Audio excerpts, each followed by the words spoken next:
എന്നെ സ്ട്രൈക്ക് ചെയ്താണ്. 250 കമൻ്റ് ഉണ്ട്. എല്ലാം പോസിറ്റീവ് കമൻറ്റുകളാണ്.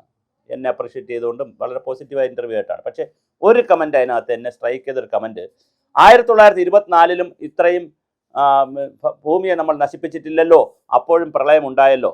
നല്ല ചോദ്യമാണ്, അല്ലെ? ഒരു ക്രിട്ടിക്കൽ ചോദ്യമാണ്. 1924 അങ്ങനെ സംഭവിച്ചു, 1342 സംഭവിച്ചിട്ടുണ്ട്. ആലോചിച്ച് നോക്കൂ നിങ്ങൾ.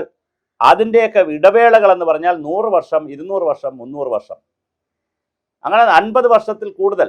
50 വർഷം, 100 വർഷം, 200 വർഷം, 300 വർഷം കൂടുമ്പോൾ നാഗരികതകൾക്ക് ബുദ്ധിമുട്ടുണ്ടാകും. നാഗരികതകൾ പലതും ഇല്ലാതാവും. മോഹൻജദാരോ ഹാരപ്പ നാഗരികത ഇല്ലാതായി, അറേബ്യൻ നാഗരികത ഇല്ലാതായി, ഗ്രീക്കിൻ്റെ നാഗരികത ഇല്ലാതായി. പിന്നെ ലോകത്ത് എവിടെയെല്ലാം നാഗരികതകൾ ഉണ്ടായിട്ടുണ്ടോ, ടൗൺഷിപ്പുകൾ ഉണ്ടായിട്ടുണ്ടോ, എല്ലാ ടൗൺഷിപ്പുകളും ഒന്നുകിൽ വരൾച്ചയിലോ പ്രളയത്തിലോ ഭൂകമ്പത്തിലോ അഗ്നിപർവ്വത സ്ഫോടനത്തിലോ ഒക്കെ ഇല്ലാതായിട്ടുണ്ട്, അല്ലെങ്കിൽ കൊടുങ്കാറ്റിൽ ഇല്ലാതായിട്ടുണ്ട്. അങ്ങനെ തന്നെയാണ് മാനവ ചരിത്രം.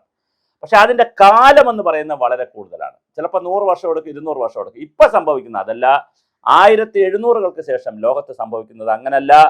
ഇതിൻ്റെ ഡ്യൂറേഷൻ കുറഞ്ഞു. വളരെ പെട്ടെന്ന് അടിക്കടി ദുരന്തമുണ്ടാകുന്നു. കേരളത്തിൽ ഒരുപാട് ഉരുൾപൊട്ടൽ നേരത്തെ ഉണ്ടായിട്ടുണ്ട്. വെള്ളറടയിൽ അമ്പൂരി ഉരുൾപൊട്ടൽ ഉണ്ടായാലും കുറേ ആളുകൾ മരിച്ചതില്ലേ തിരുവനന്തപുരത്ത്, എത്രയോ വർഷം മുമ്പ്. അങ്ങനെ പല ഉരുൾപൊട്ടൽ, വയനാട്, ഇടുക്കി, ഇതിലൊക്കെ 80-കളിൽ 70-കളിൽ 60-കളിലൊക്കെ ഉരുൾപൊട്ടൽ ഉണ്ടായിട്ടുണ്ട്. പക്ഷേ അതിൽ നിന്ന് മാറി ഫ്രീക്വൻ്റായി തുടർച്ചയായി ഉരുൾപൊട്ടലും പ്രളയമൊക്കെ ഉണ്ടാകുന്നത് ഈ റീസെന്റ് ഫിനോമിനയാണ്. അതിലാണ് മനുഷ്യന്റെ ഇടപെടൽ വളരെ വലിയ തോതിൽ വന്നിരിക്കുന്നതെന്ന് ശാസ്ത്ര സമൂഹം പറയുന്നു. IPCC international panel on climate ചേഞ്ചും അതുപോലെ തന്നെ ലോകത്തിലെ സംഘടനകളുമൊക്കെ ശാസ്ത്ര സമൂഹവുമൊക്കെ ആശങ്കപ്പെടുന്നത് പുതിയ കാലം എന്ന് പറയുന്നത് മനുഷ്യപ്രേരിതമായ ആന്ത്രോപ്പോജനിക് ആയിട്ട് കൂടിയുള്ള കാരണങ്ങൾ കൂടി കൊണ്ടാണ് ഭൂമിയുടെ ചൂട് കൂടുന്നു എന്നുള്ളതാണ്. അപ്പോൾ അങ്ങനെ ചൂട് കൂടുമ്പോൾ സ്വാഭാവികമായിട്ട് മഴയും കൂടാം, പിന്നെ വേനലും കൂടാം, മഞ്ഞുരുകാം. ഇങ്ങനെ 3 സാധ്യതയാണുള്ളത്. ഒന്ന്, ഹിമാലയൻ പോലുള്ള റീജിയനുകളിൽ വലിയ മഞ്ഞുരുക്കം ഉണ്ടാകാം.